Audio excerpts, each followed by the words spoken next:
Hi, I'm Dan McHale, and welcome to another episode of Minutes with McHale.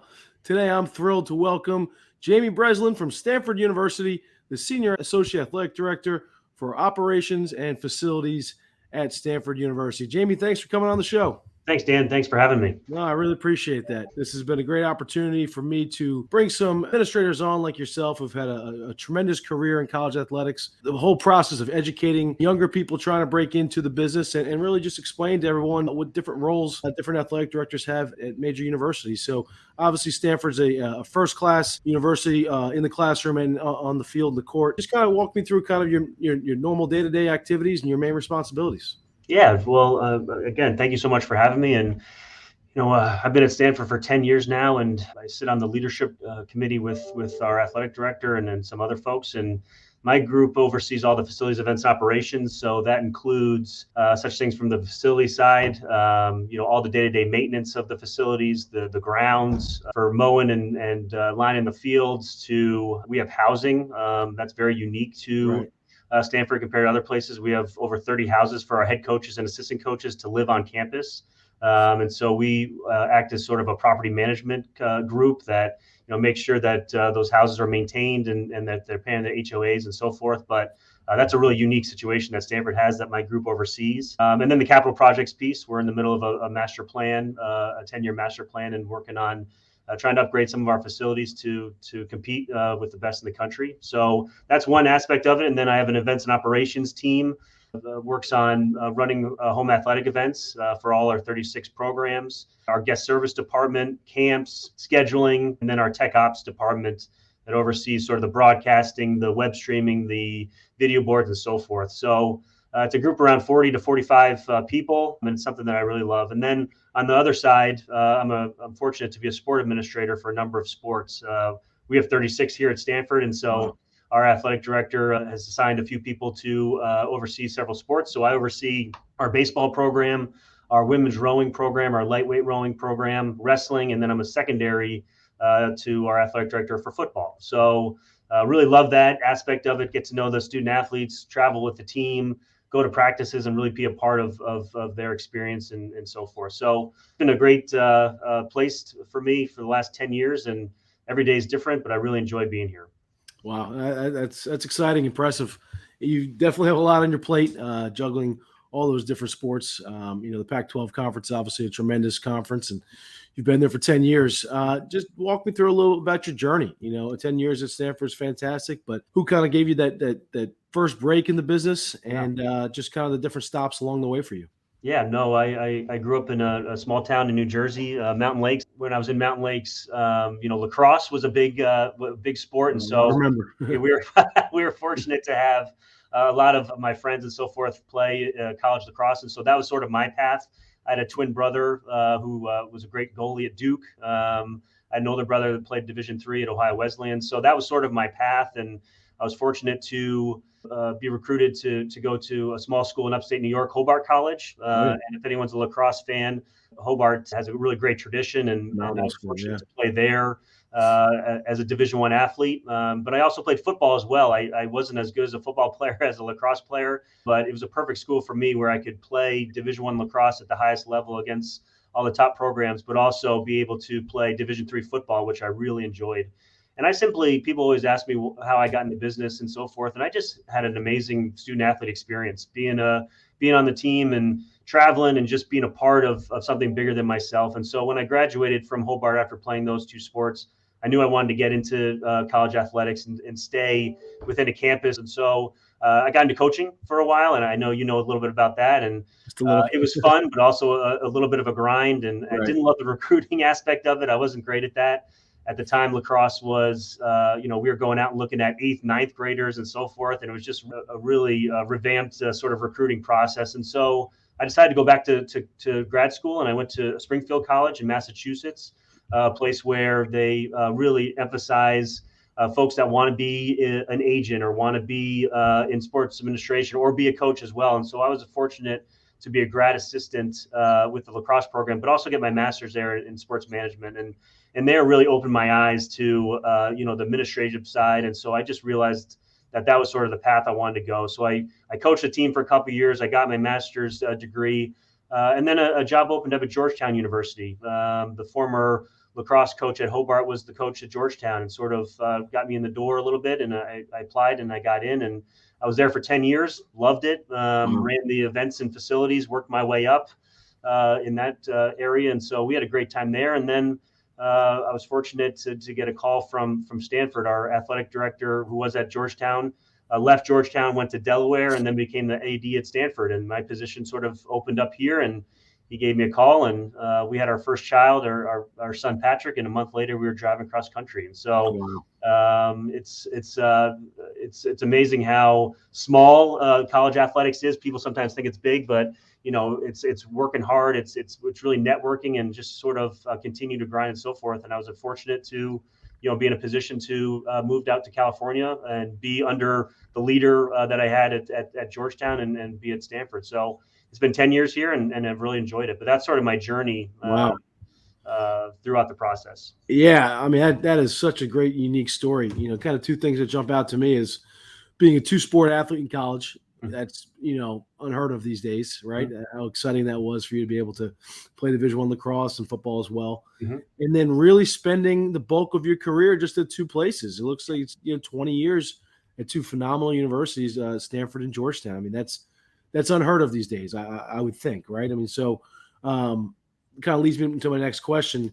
Your journey, it was definitely a special one, unique one, and again, you're still just on the cusp of where you're going. But what advice would you kind of give to somebody 22 years old, graduate, former athlete, or former intern in the athletic department, really looking to break in? Have you learned along the way from somebody? Did somebody tell you something at a young age? What kind of resonated with you? Yeah, no, I think you gotta get involved. Yeah, and so people always say, do you have to be a former student athlete or whatever?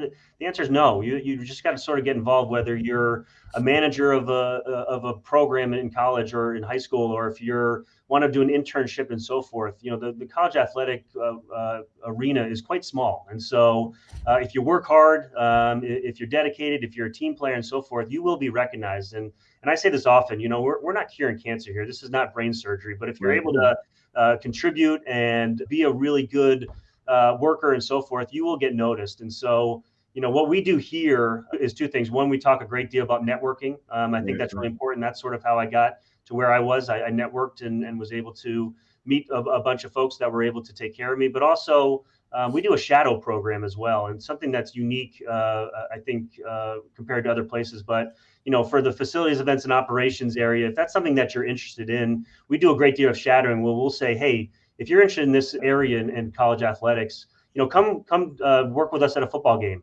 Come work with us at a basketball game. See what we do inside, behind the scenes and so forth, and see if you like it. There's a lot of different areas and within college athletics, but in our particular one, it's a lot of nights, it's a lot of weekends, it's a lot of time, it's a lot of things behind the scenes that people don't see. But if someone's really interested in those things, we do the shadow program, and at the end of the day, if that's something you like to do and so forth, then we'll talk about next steps and trying to get more involved in terms of internships and so forth. So that's something that we do here at Stanford, and I think it's really helpful. There's times when they do the shadowing process and they hate it, and that's okay too. Right. But I think that's an important step and something that we do within our group here at Stanford. No, that's really unique, and that's just a great opportunity. I mean, it really is. I mean, we're in this business to give back, and the more we can give back and the more we can mentor, the future will be bright, in college athletics, so, it kind of leads me to my next question. I mean, it's a ever changing everyday world, college athletics, where we're living in, especially, the Pac-12, who's coming, who's going, you see a different thing every day with some potential new schools. What kind, and change is good at times, right? But what are the biggest challenges that you see right now for administrators and student athletes as a whole in this industry? Yeah, I'd say in the last 4 or 5 years, there's been the most change it's been in the last 20, 25 years. It's really been an amazing situation from the pandemic and then on to, all these different rules and regulations and sort of the changing landscape of the NCAA. We're going to get a new president and we'll see how he takes the NCAA moving forward. But it's been challenging from a student athlete standpoint. We talk a great deal about just time management, especially at Stanford.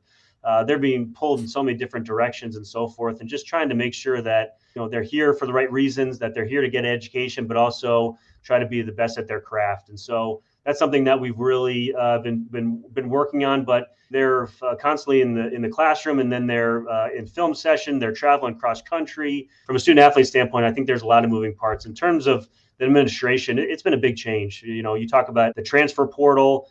NIL is another big space. Right. We're more of the education. Yeah, we're more of the education aspect of it. And so we have a bunch of student athletes that are getting the NIL, which is really great, and I'm a proponent of it. But it is a new, different space. And then we have a transformation committee that's bringing in new ideas and so forth, which is really great. It's definitely a different landscape, and so trying to manage it. Ever changing, it's a different time. And then the one thing I will say from my standpoint, capital projects is a big piece of what I do, and so the arms race has always been a challenge and so forth. And you go around the country and see what these unbelievable facilities are. We're doing everything we can to maintain those facilities, but also to upgrade them to get the student athletes the best experience possible. So that will always be a struggle, but that's something that we're working on here at Stanford. No, that's exciting, and it's different. Every school is different. Having the integrity in class that Stanford comes with, the education piece is really what is important and special to me. That really jumps out. So I applaud you guys for what you're doing and helping these student athletes reach their goals. It's crazy time, but if it's used in the right way, then it's beneficial for everybody. That's right. And we're going to do it the Stanford way. And so we're doing everything we can. But the whole entire interest is making sure that the student athletes have a great experience and so forth. And our jobs as administrators and so forth is to try to provide that for them every single day. So that's our goal that we try to do. That's great.